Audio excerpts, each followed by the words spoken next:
Dobrý den, ahoj, vítejte opět na kanále Pěti koček a to tentokrát s tipem od Marti, knihou z nakladatelství Cesta domů od Maji a Anci Hirme Stínidla. Je to opravdu velice silná kniha k tématu smrti maminky a práce cesty domů je úžasná. Pokud jste o tomto nakladatelství neslyšeli, opravdu sledujte jejich produkci.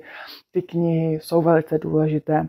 Abych je podpořila, tak jsem se právě rozhodla vytvořit takovéhle tvořivé video, kdy na závěr má holčička právě s tatínkem jde pouštět draka a my si společně takového úplně jednoduchého draka vyrobíme a snad třeba odnese některé vaše smutky, zármutek a podobně. Tak pojďme na to. Dnešní seznam potřeb není nikterak dlouhý, já vám ještě semka dám odkaz, ze kterého já vycházím.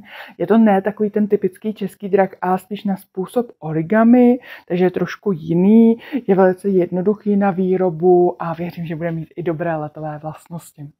Tak pokud máte všechno připravené, tak pojďme tvořit. Já už jsem si připravila hedvábný papír, který bude základem našeho draka. Já mám přeloženou takový větší formát, doufám, že to bude aspoň trošku vidět, jak říkám, určitě zde znám i internetový odkaz, ze kterého vychází. První, co uděláme, tak přeložíme ten hedvábný papír na půl.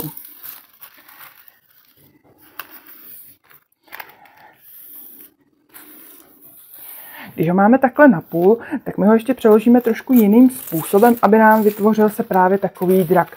Bude to přeložení takové jako ne úplně rovné. V návodu je napsáno, že na tom úplně nezáleží, tak tomu budeme věřit. Já ho překládám, že tady vlastně ta část je trošku delší, tady kratší a tím nám vlastně vzniká takový ten drakový tvar. Nyní tuhle část, to přeložení slepíme pomocí izolepy.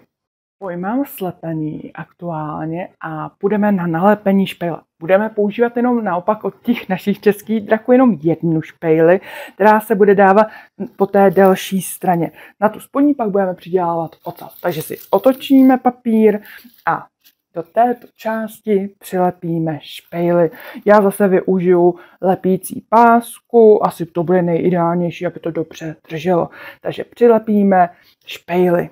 Špejli mám nyní přilepenou a otočíme celého toho našeho budoucího dráčka. Naopak narovnáme tady takovéto křídlo, co nám vzniklo a uděláme do něj otvor, kudy právě navážeme provázek. Nyní z krepového papíru ustřihnu ocas.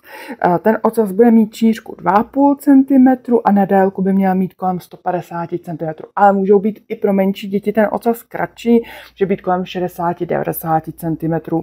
To je pak jednodušší ta manipulace s drakem. Já využiju teda krepový papír, ale můžete využít novinový papír nebo třeba igelitové tašky nebo stužky, co jenom vás napadne. Drak, který odnáší smutek a zármutek, je hotový. Jeho výroba je opravdu velice rychlá, je během pár minut kompletní a dnešní tvoření bylo inspirované knihou Stínidla od Maji a Anci Hirme z nakladatelství Cesta domů a já moc děkuji za sledování, budu moc ráda za komentáře, lajky, sledování na Instagramu Pěti koček. Mějte se krásně, čau a pac.